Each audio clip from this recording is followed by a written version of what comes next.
तो hello everyone, once again I welcome you all on my YouTube channel. कैसे हैं आप सब लोग? आज हम बात करने वाले हैं अंतर्राष्ट्रीय मुद्रा कोष के बारे में, जो कि है आईएमएफ। अंतर्राष्ट्रीय मुद्रा कोष आईएमएफ, इसकी स्थापना कब हुई थी? इसकी स्थापना 1945 में हुई थी तथा इसका मुख्यालय कहाँ है? वाशिंगटन डीसी में है। ठीक है। और ये देख सकते हैं आप, ये आईएमएफ की बिल्डिंग है। ठीक है। परिचय। सबसे पहले हम इसके बारे में जानेंगे कि आईएमएफ है क्या चीज़। तो आईएमएफ है हमारा अंतर्राष्ट्रीय मुद्रा कोष, जो कि यूएन संयुक्त राष्ट्र की एक विशेष एजेंसी है। इसका मुख्य कार्य जो है वो क्या है? दुनिया भर में वित्तीय स्थिरता को सुनिश्चित करना, अंतर्राष्ट्रीय व्यापार को बढ़ावा देना और गरीबी को कम करना है। ठीक है। गरीबी को कम करना, वित्तीय स्थिरता को बढ़ा सुनिश्चित करना और अंतर्राष्ट्रीय व्यापार को बढ़ावा देना है।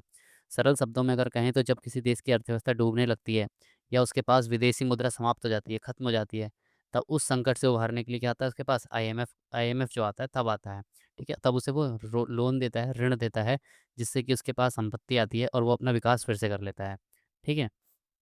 फिर आते हैं इसके मुख्य तथ्य के बारे में। तो सबसे पहले जानेंगे हम इसकी स्थापना कब हुई थी। इसकी स्थापना हुई थी जुलाई 1944 में, ब्रेटन वुड्स समझौते के दौरान। जब ब्रेटन वुड्स सम्मेलन हुआ था, उस टाइम पे इसकी स्थापना हुई थी। और इसने जो काम करना शुरू किया था वो किया था 27 दिसंबर 1945 को। कब? 27 दिसंबर 1945 को इसने कार्य करना शुरू किया था। इसका मुख्यालय कहाँ है? वाशिंगटन डीसी, जो कि है अमेरिका में। ठीक है।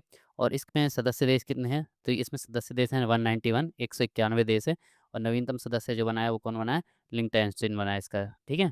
ये भी आप याद रखेंगे, ये करंट के लिए बहुत इंपॉर्टेंट है। लिंक्टनस्टीन, ये क्या है? इसका नया सदस्य बना है जो देश है। ठीक है। इसकी प्रबंधक एमडी कौन है? वो है क्रिस्टलिना जॉर्जीवा। ठीक है। इसकी एमडी कौन है? Kristalina Georgieva. ठीक है। ये भी आप याद रखेंगे, क्रिस्टलिना जॉर्जीवा।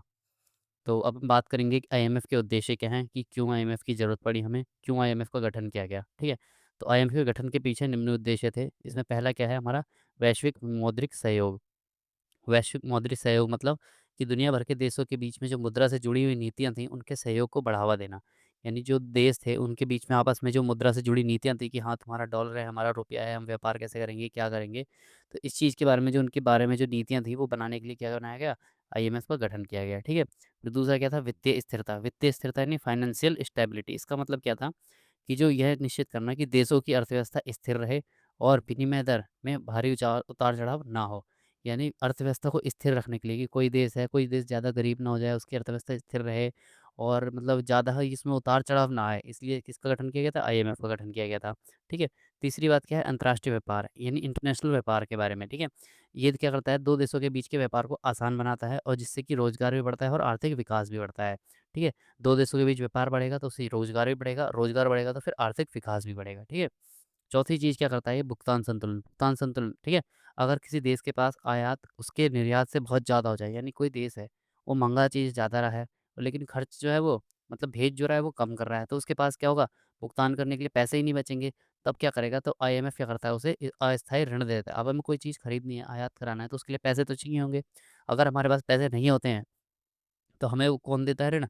आईएमएफ ऋण देता है और अस्थायी तौर पे देता है, उसके बाद हमें वो उसका पैसा चुकाना पड़ता है। ठीक है? तो आगे बात करते हैं आईएमएफ के मुख्य कार्य हैं। तो अब इसके मुख्य कार्य क्या हैं? ये तो हमने पढ़ लिया कि उद्देश्य क्या थे, कि इसे बनाने के। अब हम इसके कार्य पढ़ते हैं कि काम क्या करता है। ठीक है। तो ये 3 तरीके से काम करता है। पहला क्या काम करता है? निगरानी। ये क्या करता है? जो इसके सदस्य देश हैं उनकी आर्थिक नीतियों पे नज़र रखता है कि कौन सा देश क्या आर्थिक नीति अपना रहा है और उस आर्थिक नीति को अपना के उसका फ्यूचर में क्या होगा उस देश का। ठीक है। बाकी दूसरी चीज़ तो हमने अभी पढ़ी थी, ऋण देना। यानी जो भुगतान संतुलन की समस्या जब देशों के बीच में होती है, तो उन्हें वो क्या देता है? वित्तीय सहायता देता है। ठीक है। और पाकिस्तान, श्रीलंका इसका हालिया उदाहरण है। अभी इन्होंने पाकिस्तान को भी ऋण दिया है और श्रीलंका को भी ऋण दिया है। ठीक है। फिर बात करते हैं क्षमता के विकास के बारे में। यह देशों को कर प्रणाली, टैक्स में सुधारने में और बैंकिंग सिस्टम को आधुनिक बनाने में तकनीकी मदद करता है। यानी ये देशों को जो है मदद करता है, तकनीकी मदद करता है किस चीज़ में? या तो टैक्स प्रणाली सुधारने में, जो आपके देश में टैक्स लग रहा है उसे सुधारने में, और दूसरी चीज़ बैंकिंग सिस्टम को सुधारने में। ठीक है। इसके लिए यूज़ होता है इसका।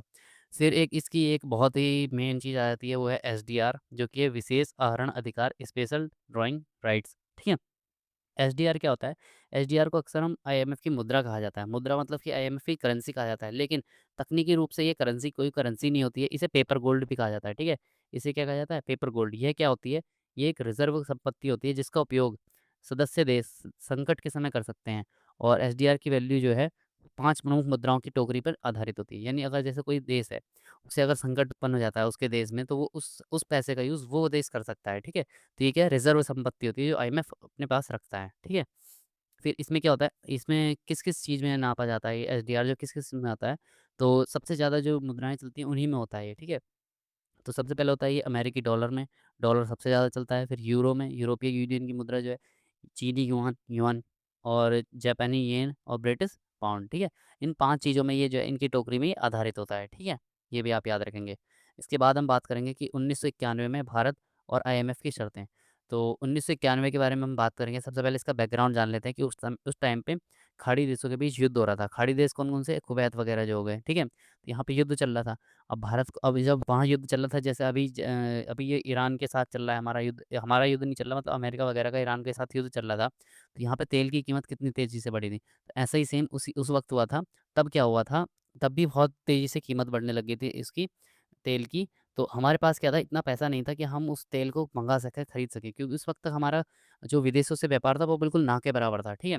तो 1991 में 1991 में जब भारत के पास विदेशी मुद्रा का भंडार लगभग खत्म हो गया था, हमारे पास बस 1 हफ़्ते का 1 वीक का 1 वीक का ही हमारे पास फॉरेक्स बचा था जिससे कि हम जो है बाहर की चीज़ों को मँगा सकते थे, ठीक है?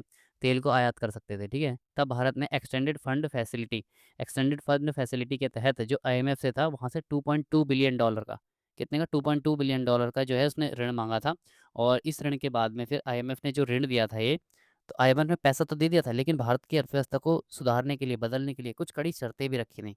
कौन-कौन सी शर्तें रखी थी कि हाँ, हम पैसा तो दे देंगे लेकिन तुम्हें ये शर्तें माननी पड़ेंगी। ठीक है? तो ये शर्तें कौन-कौन सी थी? इन शर्तों को मानने के बाद में ही भारत में क्या हुआ था, एलपीजी रिफ़ॉर्म्स आए थे। एलपीजी यानी उदारीकरण, निजीकरण और वैश्वीकरण, लिबरलाइज़ेशन, प्राइवेटाइज़ेशन और ग्लोबलाइज़ेशन, ठीक है? ये आए थे। इसकी मुख्य शर्तें इस प्रकार थीं, पहला तो सबसे पहले क्या करना था कि हमें अपना रुपए का अवमूल्यन करना था, यानी डिवैल्यूएशन ऑफ रुपीज़। तो इसमें क्या होता है कि अगर हम अवमूल्यन कर देते हैं अपने पैसों का, तो उस देश का निर्यात बढ़ जाता है। जो देश अपने पैसों की अपनी कीमत अपने मुद्रा की कीमत कम कर लेता है, उस देश का व्यापार जो उस देश का निर्यात होता है, वो बढ़ जाता है, ठीक है? आईएमएफ ने क्या कहा कि भारतीय रुपए की वैल्यू डॉलर के मुकाबले में बहुत ज़्यादा है, इसे कम किया जाए, ठीक है?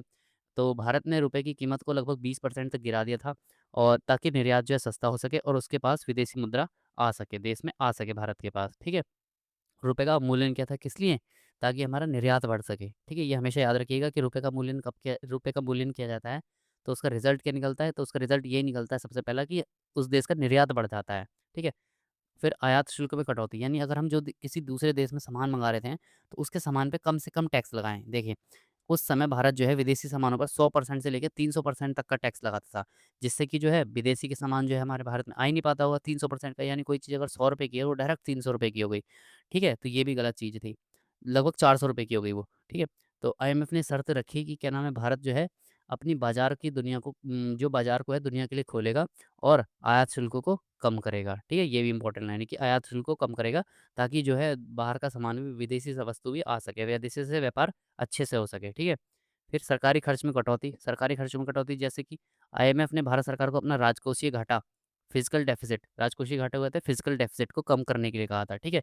इसका मतलब था कि जो भारत सरकार जो सब्सिडी वगैरह दे रही थी, खासकर उर्वरकों पे और पेट्रोल पे, इन्हें कम करना और फालतू के खर्च जो हैं वो कम करना, ठीक है? ये चीज़ थी। फिर आया था लाइसेंस राज का खात्मा। लाइसेंस राज का खात्मा का मतलब क्या है कि निजी कंपनियाँ जो प्राइवेट कंपनियाँ थी, यही प्राइवेटाइज़ेशन का हुआ है।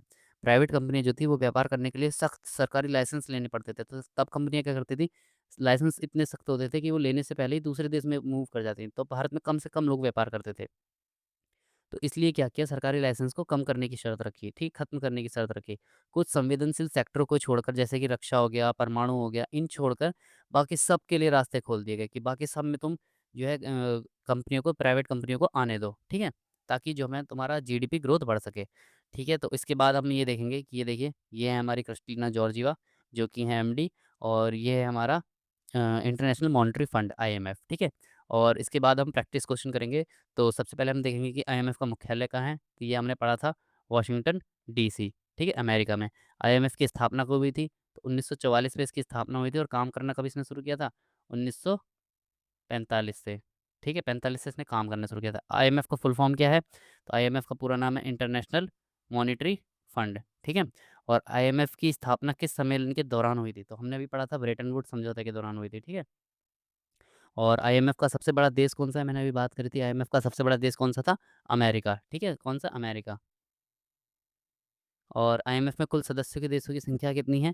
तो ये है लगभग 91 और आप मुझे अब कमेंट करके बताएँगे कि जो न्यू सदस्य, न्यू मेंबर जो जुड़ा है वो कौन-सा है, ठीक है?